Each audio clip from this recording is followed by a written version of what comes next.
أعوذ بالله من الشيطان الرجيم بسم الله الرحمن الرحيم الحمد لله رب العالمين الصلاة والسلام على رسول الله محمد وعلى آله وصحبه أجمعين السلام عليكم ورحمة الله وبركاته Kur'an-ı Kerim'de Tövbe Suresinin 36. ayetinde Allah subhanahu wa ta'ala bizge müracaat edip İnne giddetuş şuhuri indallahi 12 şehran min yevme halakas semavati vel ard minha erba'at hurum. Yani Allah Teala karşında şu köklerini, yerlerini tüzüp bitirip barlıkka getirgenden soň belgilengen vakitni belgiley turgan Allah subhanahu wa ta'ala şu yıl eylenesin 12 ay ettirip belgiledi deydi. Şunun dörtesi haram aylar. Haram degen söz yani o vakitte bozukluk, pişiraklık, yavuzluk, yamanlık, usallık kılırga tıyılgan aylar. Soğuşlar, birbirini rencitü, birbirine kabakatlik işler, şuşlar tıyılganğa göre haram. Çünkü haramның düşüncesi Mekke-i Mükerreme'de haram var. Yani o jirlikte buzukluk kılırga haram bulungan. Medine-i Münevvere'de haram var. Peygamber Aleyhisselam'ın meşheti şulay. Şimdi Allah subhanahu teala 4 ayını da şulay haram deyip kıldı. Yani buzukluk kılırga haram bulgan. Tıyılgan aylar. Şu ayının yani yıl eylenesin 12 ay deyip bilgiledim deyip. Allah Teala ite 12 ay. 12 ay ötkenden soň yanadan yılның isabını başlayayım deyip. Şimdi Allah'ın rahmeti şol birinçisi bulup şolarның haram bulgan aylarның özü de ismini kötergen Muharrem. Muharrem degen ay. Yani ne için Muharremni şunun kadarık? Yani biz ululayız çünkü Peygamberimiz Aleyhisselam'ның hicret kılgan Mekke-i Mükerreme'den Medine-i Münevvere'ye gelip jetken vakitlarında şunda çıkıp gitken vakitlarında hem her bir toqumның, her bir dinning özünün takvimi kalendari var. Bizge de özümüzdekin bulduraga kerek bitindi deyip Ömer ibn Hattab vakitinde şulay birge jıyılışıp şulay söyleşeler, sahabeler kelişeler bir şunday bir neticege kelişeler. Yani Hristiyanlarның özlerinden başlangan vakitları İsa Aleyhisselam'ın tuğanından başlap şulay endi Yahudilerning Musa Aleyhisselam Firavundan kutulganından başlap şulay da 2000'den nişançı yıl sanılar, bular 7000'den nişançı yıl bulup sanılar Yahudilerinin kalendarları boyunca bugünkü günde mesela miladi degen söz İsa Aleyhisselam tuğandan tutunup başlanatırgan bu kalendarlar 2018 mine bu miladi kalendar dep atalar bizning endi Muharrem'den son alıp, hicretten son alıp, şuşlay kele turgan Allah'ına rahmeti 1440 yılga kiremiz. Ertege mesela Allah'ına rahmeti bu birinci Muharrem bula. 1440 yıl Peygamberimiz Aleyhisselam'ның şuşa hicretinden başlap. Ne için? Belki ol Medine'ye kirgen vakiti da onun 12. Rabi'l evvelde kire o. Onun Medine'ye kirgen vakit şul vakitte kelip çıga. Çıkıp gittiği de Mekke'den çıkıp gittiği de belki şu Muharrem ayının Aşura günlerinde çıkıp gittikeni bilgilene kutulgan günler yani ol 10. gününde Muharrem ayının 10. gününde bir köp peygamberler türlü zulümlüklerden kutulgan hem Peygamberimiz Aleyhisselam'ın da Mekke'den hicret kılırga deyip çıkıp gitken vakiti 10. Muharrem'e doğru kele deyip galimlerinin köbüsü şuşlay farazlı. Şuna göre tügel çıkıp gitti degen düşüncesi tügel. Ama bara gelip kirgeni indi ansı tügel 12. Rabi'l evvelde özünün doğan hem şulay bu dünyadan ketken, rihlet kılgan, vafat eten deyip biz şu günge to'g'ri kelaturgan hem endi ana talag'al badru g'alayna min saniyatil vadaq deyip bizge ay yüzlü Peygamber sallallohu alayhi vasallam bizge teşrif kıldı, bizge hürmeti bilen keldi deyip şuşlar karşıladılar. Türlü hürme ağaçının butakları bilen, türlü şeşekler bilen Medine'ye kirgen vakitte. Şuşa isabın, yani Muharrem'de hicretke çıkıp gitkenge göre Ömer ibn Hattab aydaki şundan başlık deyip bizge mümin Müslümanlarga özüne bir kalendar, takvim bulsun deyip yani şuşlay kabul ettiler. Sahabeler bütünüsü birgeler. Sahabeler kabul etken bit, Peygamberimiz Aleyhisselam bunu kabul etmegen bit degen düşünce birer kişinin fikrinde tuva iken, başında tuva iken bunday fikir Muhammed sallallahu aleyhi ve sellem'nin hadisine ihtibar etemiz, göz salabız. Kim adaşmay, kim doğru yolda sırat-ı müstakimde bula digeç, Peygamberimiz sallallahu aleyhi ve sellem galama ana ve hulafai raşidin ve ashabi. Şuşu yolda bulgan, şuşu sünnette bulgan, ala sünneti hulafai raşidin ve sünneti ashabi. Yani benim sünnetimle dört şahriyar, yani şahriyar diye biz Ebu Bakr Siddiq, Ömer ibn Hattab, Osman ibn Gaffan, hem Ali ibn Abi Talib. Şuşu dört şahriyar, yani Peygamberimiz sallallahu aleyhi ve sellem dört süyüklüsü. Allah-u Teala'nın süyüklüsü Muhammed sallallahu aleyhi ve sellem özü Habibullah bulsa, Peygamberimiz sallallahu aleyhi ve sellem'in dört süyüklüsü, şuşu dört yar diye betala, yani yaratkan şuşu özünün konuline doğru kelgen. Hem onun halifeler, olar arasından, ya ki sahabeler arasından birer sizge takdim bir türlü nindidir şuşu İslam dininden bir nerse takdim etseler, yapışığız, onlar yolundan gitseniz adaşmazsınız diye. Şuna göre Ömer ibn Hattab vaktinde, ol halif olgan vakitte, birinci Muharrem bizning yılbaşı itip iseplengen iken, biz şunu kabul etemiz. Muharrem bitti hürmetli ay, hürmetlengen Allah subhanahu teala tarafından. Çünkü o vakitte, Muharrem ayında Peygamberimiz sallallahu aleyhi ve sellem hicretke çıkıp gitse de, Medine Münevvere'de 10. gününü Yahudilerinin uraza tutkanların göre de ne için bulay uraza tutasız diye 10. gününde, Aşura gününde Musa aleyhisselam Firavun zulümünden kurtulgan, şuna göre onu hürmetlep uraza tutabız diye. Vallahi diye Musa aleyhisselam sizge Yahudilerge karaganda mina yakınırak, tuğanırak diye. Çünkü peygamberler onlar bir nesilden gelirlerdi. Yani mümin Müslümanlar diye hayda biz de şu günlerde uraza tuttuk. Lakin Yahudilerden ayırmalı olarak biz 9. 10. yaki 10. 11. yaki 9. 11. 3 gün tutarız diye. O vakitte. Bugünkü günde mesela Yahudilerde bir gün tutulsa biz indi yaki 3 yaki 2 gün, bir gün aldan bir gün son, yaki bir gün şuşunda hem bir gün tağın şuşlay son ettirip tutabız.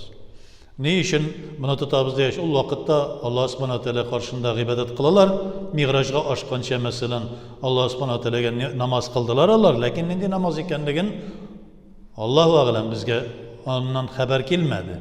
Belki 2 rakat namaz kılgan deb farazdılar, lakin tügel etirip haberi yok. Lakin miğrajda belgilengen bugünkü gündeki mine şuşu 4, 3, 2 rakatlı namazlar miğrajda belgilendi. Şulay indi Medine Münevvere'de de 2. yılında, hicretin 2. yılında Peygamberimiz sallallahu aleyhi ve sellem Mekke'den Medine'ye köçkenden son şul vakitte uraza da farz buldu. Ol uraza tutuğu farz bulgaç, Aşura gününü, yani şu Muharrem ayının 10. günündeki tutatırgan uraza nefil urazası bulup kaldı. Kaybirleri yalgışıp sünnet yeki vacip çıkarırlar. Yok, ol nefil buldu. Bizden kutibe aleykumus siyam diyen uraza ol baratik şehr Ramazan ellezî unzile fihil Kur'an. Ramazan ayındağı Kur'an ayı ingen aydağına bizge farz buldu. Başkalarında nefil. Şuna göre bu tutatırgan kişi bulsa bir hoş, hürmetlep nefil urazası çünkü kişini terbiyeli, tutalmayan kişi bulsa bir hoş.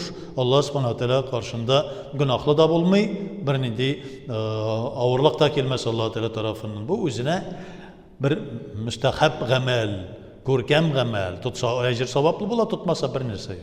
Bir nidi korkunuş yok. Şuna göre tağın bir halıklarda, Azerbaycan halıklarında bulsun, Türklerde, İran halklarında bulsun, onlarda şu Aşura gününde nedir? Aşura rızığı pişirirler. Bizde Ulğamir'de bulmaganda, biz tarihte de yok, nide de yok. Bugünkü günde şu Türkler yağından İran tarafından bizge kirtip mataşalar.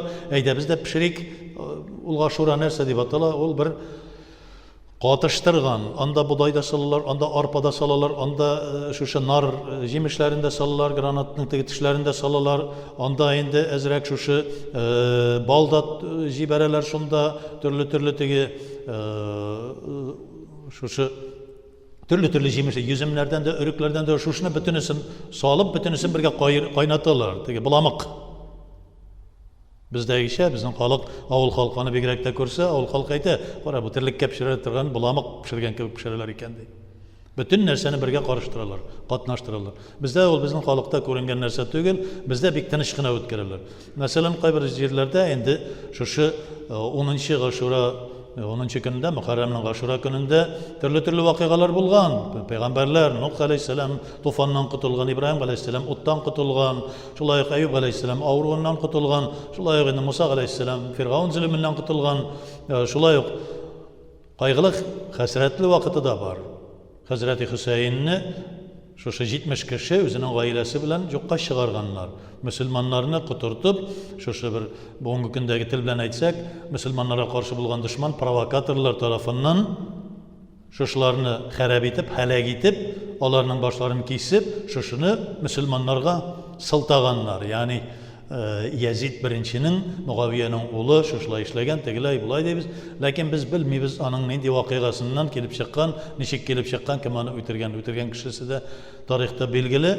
Lakin şuşunu kuturtkan kişisi de bilgili. Münafıklardan, şuşu Yemen tarafından çıkan, Yahudiler tarafından çıkan şu bir münafıklardan, ağlar şuşlar arasına girip, kuturtup, kişilerini kuturtup, şu bir nindi kuralsız bulgan Hüseyin radıyallahu teala anh'a karşı onun bütün balaların bir sengine kutkarıp kalılar. Bütün şu Peygamberimiz Aleyhisselam'ın hürmetli neslin giysip kızlarını indi kullukka, Peygamberimiz Aleyhisselam'ın neslin kullukka da satırlar birbirsinden şuşlayı cibererler. Lakin bugünkü gündeki şu metem tutular var. Bizde metem yok. Metem degen söz kaygı, traur. Şialarda mesela İran'da kayısıdır başka yerlerde metem tutarlar. Metemleri de şunday derecede yani özlerin nikkine öldüyken bu Hüseyin, nikkine öldürdüler iken Hüseyin'i deyip şalvarlar bilen kıynap, bıçaklar bilen kıynap, özlerinin tenlerine cereketler yasıyorlar. Şu kadar kaygırularını көрсөтөлөр. Kiyimlerin cırtılar, bitlerin tırnıyorlar. Peygamberimiz Aleyhisselam'ın hadisi var. Meyit üçün şeşlerin cılkıgan, bitlerin tırnagan, kiyimlerin cırtkan, tenine bir cereketler getirgen kişi lağnet kılındı deyim. Bu mesele bizge kirge turgan bolsa, bizden yaşlar arasında şunday fikirler kelip çıkan bolsa, çünkü İslam'da bir katı bu tap көрсөтөлөр. Bugünkü günde türlü yerlerden maglumat alıp, bizdeki Ehl-i sünnet vel cemaat'te Peygamberimiz Aleyhisselam'ın sahabeleri bargan yolda bu görüngen iş tügül. Bu görüne turgan iş tügül. Çünkü metem bizde ol metem bilgili mesela hatın kız yeri vafat bolsa 4 ayda 10 gün çıkmay, yani nitmey kişi bilen ara kiyevge çıkmay, kişi bilen bir artık aralaşmay.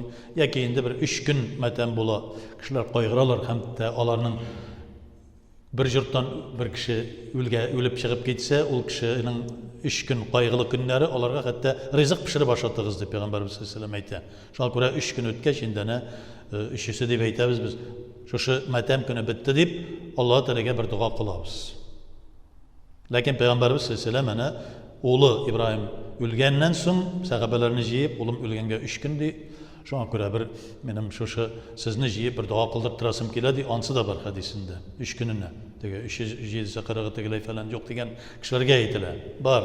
Peygamberimiz Aleyhisselam'ın şu hadisi var. Hem indi şu Muharrem ayında nerse işlerge gerek degende tuta alsak urazanı tutabız. Tuta almasak bir nindi korkunuş, kaygı, hasret yok. Kimden kişinin indi. Şulay indi Kur'anlarını bik nagaytırıp okuybiz, köpme okuy algan derecede. Kimdir bütün Kur'an'ı okuy, kimdir ezgine okuy, kimdir yatlaganın okuy. Şulay zikirler, tesbihler, la ilahe illallah tehlillerini bik köpittirip aytабыз, salavatlarını bik köpittirip aytабыз. Salavat en kişkinesi Allahümme salli ala Muhammed ve ala ali Muhammed. En kişkinesi. Şuna Allahümme salli ala seyyidina Muhammed ve ala ali seyyidina Muhammed. Allahümme salli ve sellim ala seyyidina Muhammed ve ala ali seyyidina Muhammed deyip ya ki indi salavat döncini ya ki salavat başta kubranı nindi başka türlü nindini bilemiz şuna köp ettirip qabatlayız. İstiğfarlar. Ne için biz bu şu aylarını hürmet etəбыз, ne için şunday kişilerini günlerini hürmet etəбыз? Çünkü bu kişilerde ferişteler de şu amelge koşularlar, hem kılgan kişilerin dualarına koşularlar, istiğfarlarına koşularlar. Yani cemaat bilen bulgan kebek bola. Bir başımızga, yalğız başımızga bulsak da direği yönümüzde Allah Teala'nı isket düşürgen kişiler yanında ferişteler bola. Ferişteler bizge şahitlik kılalar. Ana Peygamberimiz sallallahu aleyhi ve sellem'nin bir hadisi var. Yani kıyamet gününe bir bendeni çağırır. Allah subhanahu teala karşıma getirip güzel diyor. Feriştelerge karşısına getirip bastırgaç. Ferişteler gelirler mene ya Rabbim onun namazları biz şehadet kılabız namazları, urazaları, Kur'anları mene biz şahit deyip durgan vakitte çok da güzel koyuyoruz ki yetkedi. Sizin şahitliğiniz de gerek mi? Yani şundan görürüz. Ferişteler şahit bulup durur. Nerse diyende bu kişinin kara güzeli benim dostlarımı yarattı mı? Men yaratkan kişilerini yarattı mı? Men düşman tutkanlarını düşman tuttu mu diye. Şunu kara güzeli diye. Lakin tegene meselesine kelgende ferişteler şahit bula degan düşünçede ular her bizning bütün amellerimizga şahit bulup durarlar. Bari tek kiramil katibin tugil boshqa ferishtalarda. Shunga ko'ra Muharram oylari xayrli bo'lsin. Ertaga 1-Muharram shulay Alloh nasib etsa shulay endi ondan so'ng Ashura kunlari, ya'ni qaysi kunni urazat turgan mumkinlik bor. Ashura kunni bag'ishlab urazat tutganda xayrli Payg'ambarimiz sollallohu alayhi vasallamning zamonida bo'lgan sunnat derecesindeki, lakin köpme buldura algança kadar izgilik işleybiz inşallah Teala, izgilikler işleybiz. Hem de yani yıllar hayırlı olsun bizning de İslam 1440 yılın başlap jibere İslam'ın şu yaşayışı, Peygamberimiz sallallahu aleyhi ve sellem'nin ümmetinin yaşayışı her birimizge de mübarek olsun. Rabbena atina fid dünya haseneten ve fil ahireti haseneten ve qina azaban. Allah.